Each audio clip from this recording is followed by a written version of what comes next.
చెప్తారు. Leader of the house మాట్లాడు. Speaker sir, కొంతమంది ఎన్ఆర్ఐస్కి ప్రజాస్వామిక స్ఫూర్తి అర్థము అవగాహన కాదు. మనం ప్రయత్నం చేసినా కూడా వారు తెలుసుకునే ప్రయత్నం చేయరు. ప్రజాస్వామ్యంలో 49కి 0 వాల్యూ ఉంటుంది, 51కి 100% వాల్యూ ఉంటుంది. ఎందుకంటే 51% ఓట్లు, 51% నెంబర్ ఉన్న వాళ్ళు ప్రభుత్వాన్ని ఏర్పాటు చేస్తారు. 49% ఉన్న వాళ్ళు ప్రతిపక్షంగా కూర్చొని ప్రభుత్వం తీసుకునే పరిపాలనలో నిర్ణయాలను, శాసనాలను సహేతుకంగా విశ్లేషించి సలహాలు సూచనలు ఇస్తారు. సలహాలు సూచనలు ఒకవేళ ప్రభుత్వము పెడచెవిన పెడితే నిరసనలు, ధర్నాలు, రాస్తారోకలు చేస్తారు. అవసరమైతే ఆమరణ నిరాహార దీక్షలు చేసిన కూడా సందర్భాలు ఉన్నాయి.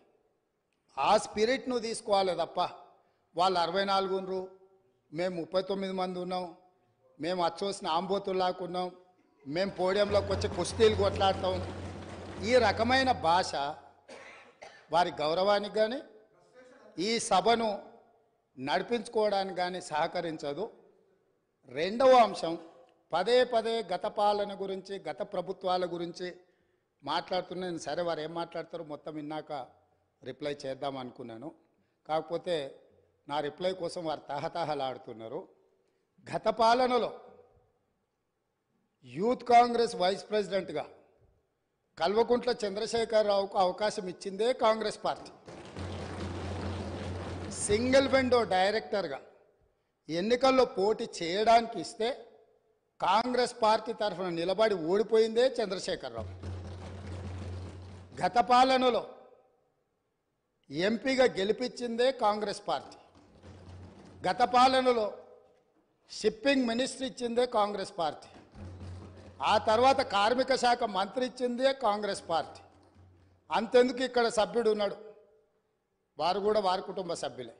ఎమ్మెల్యే కాకుండానే మంత్రిని చేసి తర్వాత ఎమ్మెల్యేగా ఎన్నిక చేయడానికి సహకరించిందే కాంగ్రెస్ పార్టీ. ఈరోజు వాళ్ళు ఏ పేరైతే వినోద్ అనుకుంటున్నారో ఆ రాజశేఖర రెడ్డి గారే ఆ మంత్రివర్గంలోనే గత ఆర్థిక శాఖ మంత్రి, సిద్దిపేట ఎమ్మెల్యే గారు ఎమ్మెల్యే పదవి లేకుండా మంత్రిగా ప్రమాణ స్వీకారం చేసిండ్రు. రాజశేఖర రెడ్డి గారి నాయకత్వమే దేశానికి బలమైన నాయకత్వం అని అందులో పనిచేసిండ్రు. మూడవది, పోతిరెడ్డిపాడు పొక్క పెద్దది చేసినప్పుడు కీర్తిశేషులు నాయన్ నరసింహారెడ్డి గారు కడప జిల్లా ఇన్ఛార్జ్ మినిస్టర్. ఆ రోజు కొట్లాడింది పోతిరెడ్డిపాడు మీద కీర్తిశేషులు పి జనార్దన్ రెడ్డి గారు. పోతిరెడ్డిపాడు పొక్క పెద్దది చేసినప్పుడు ఇక్కడ ఉన్నోళ్ళు ఎవరు ప్రాణత్యాగాలు చేస్తామని ఎవరు కొట్లాడలే, ఎవరు మాట్లాడలే. సొంత పార్టీ, సొంత ప్రభుత్వం ఉన్న తెలంగాణ ప్రజల హక్కులను భంగం కలిగించొద్దు, కృష్ణానది జలాలలో మా వాటా మాకు ఉండాలి, మా వాటాను ఎవరు తీసుకెళ్ళినా మేము ఒప్పుకోమని కొట్లాడింది ఆనాటి నాయకుడు పి జనార్దన్ రెడ్డి గారు మాట్లాడినారు తప్ప వీళ్ళు కాదు. కాబట్టి ఈరోజు వీళ్ళందరూ ఏ పాలకుల గురించి మాట్లాడుతున్నారో ఆ పాలకులు ఇప్పుడు మాట్లాడుతున్న పెద్దలు ఎట్లెమ్మెల్యేనరు?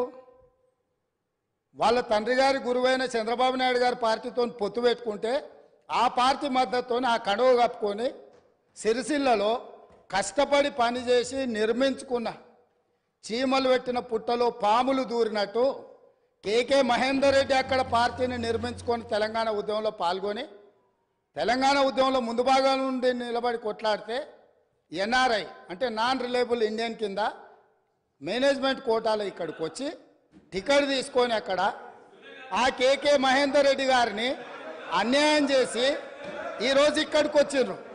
కాబట్టి ఈరోజు గతం గురించి అధ్యక్ష, ఒకవేళ మా మిత్రులకు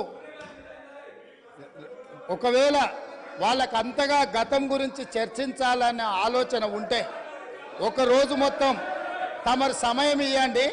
తప్పకుండా జూన్ 2, 2014 కంటే ముందు జరిగిన 55 సంవత్సరాల పరిపాలన మీద సంపూర్ణమైన చర్చ ఇక్కడ పెడదాము.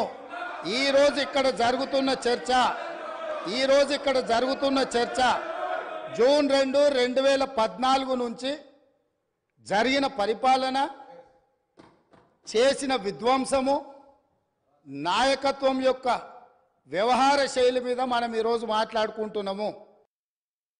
కాబట్టి వారికి గతం గురించి చర్చించాలనే కోరిక ఉంటే మాకు ఎలాంటి అభ్యంతరం లేదు. గతంలో జరిగిన పరిపాలనలో ఇక్కడున్న వాళ్ళకి చాలామందికి పాత్ర లేకపోవచ్చు, కానీ అక్కడున్న వాళ్ళకు చాలామందికి పాత్ర ఉంది. ప్రత్యక్షంగా మంత్రులు చేసిండ్రు. అక్కడున్న నాగేందర్ గారు, ఆ పక్కనున్న శ్రీనివాస్ యాదవ్ గారు, ఆ పక్కనున్న హరీష్ రావు గారు, అక్కడున్న కడియం శ్రీహరి గారు, ఆ పక్కనున్న పోచారం శ్రీనివాసరెడ్డి గారు, ఆ పక్కనున్న గంగుల కమలాకర్ గారు, అన్ని పేర్లు మొత్తం అన్ని లిస్టు చదువుతా. వీళ్ళందరూ కూడా ఈరోజు వారు ఏదైతే పాపాలు జరిగినాయి అంటుండ్రో ఆ పాపాలలో సంపూర్ణమైన భాగస్వామ్యం వాళ్ళదే ఉన్నది. వరంగల్ ప్రాంతంలో జరిగిన ఎన్కౌంటర్లకు ఎవరి కారణమని చర్చ ఉంది అధ్యక్ష? ఈరోజు వారే మాట్లాడుతున్నారు. ఏమని గవర్నర్ ప్రసంగంలో మొత్తం కాంగ్రెస్ పార్టీ మేనిఫెస్టోనే పొందుపరిచిండ్రని. చాలా సీనియర్గా పనిచేసిండ్రు మంత్రులుగా.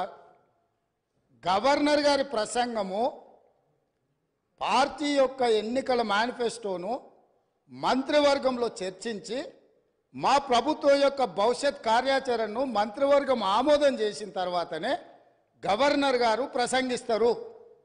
పరిపాలనలో అనుభవం ఉన్న వాళ్ళు, గతంలో ఈ రకమైన నిర్ణయాలు చేసిన వాళ్ళు కూడా ప్రజల్ని తప్పుదోవ పట్టించడానికో లేకపోతే వాళ్ళ యజమానులను సంతోషపెట్టడానికో ఎందుకు మాట్లాడుతున్నారో నాకైతే తెలియదు.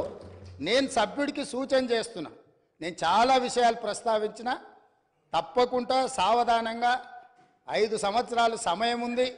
సంపూర్ణంగా ఎక్స్రే తీసినట్టుగా ఎక్కడెక్కడ ఏమేమి ఉన్నాయో అన్నిటిని వివరిస్తాం. మా ఆర్థిక మంత్రి గారు, డిప్యూటీ సీఎం గారు జరిగిన విధ్వంసం ఏంది, ఆర్థిక నేరమేంది, అన్ని విషయాలు ఈ సభలోనే తమరి అనుమతి తీసుకొని చర్చకు పెట్టి వాటన్నిటిని విశ్లేషిద్దాం. మేము సిద్ధంగా ఉన్నాం. సంవయనం పాటించి ఈరోజు గవర్నర్ గారి ప్రసంగానికి సంబంధించిన మీకు మనసు ఉంటే, తెలంగాణను అభివృద్ధి చేసుకోవాలన్న ఆలోచన ఉంటే అభినందిస్తూ మీరు ముందుకు రండి. లేదు మేము ఇట్లనే ఉంటామంటే పిల్లి శాపనార్థాలకు ఉట్లు తెగిపడవు. ఈ శాపనార్థాలు పెడుతూనే ఉంటారు జీవితకాలం. కాబట్టి దయచేసి ప్రతిపక్షానికి నేను సూచన చేస్తున్నా, మేము పాలకపక్షంగా మా విజన్ డాక్యుమెంటుని సభలో పెడుతున్నాం. మీరు సలహాలు సూచనలు ఇవ్వండి. సహేతుకమైన సలహాలు సూచనలకు ఎప్పుడు మేము సిద్ధంగా ఉన్నాము. ఎందుకంటే ప్రతిపక్షాలను గౌరవించడం అనే సాంప్రదాయం కాంగ్రెస్ పార్టీకి మొదటి నుంచి ఉంది, ఇప్పుడు కూడా ఉంది. ఆ సాంప్రదాయాన్ని కొనసాగిస్తామని మీ ద్వారా వారికి తెలియజేయదలుచుకున్నాం.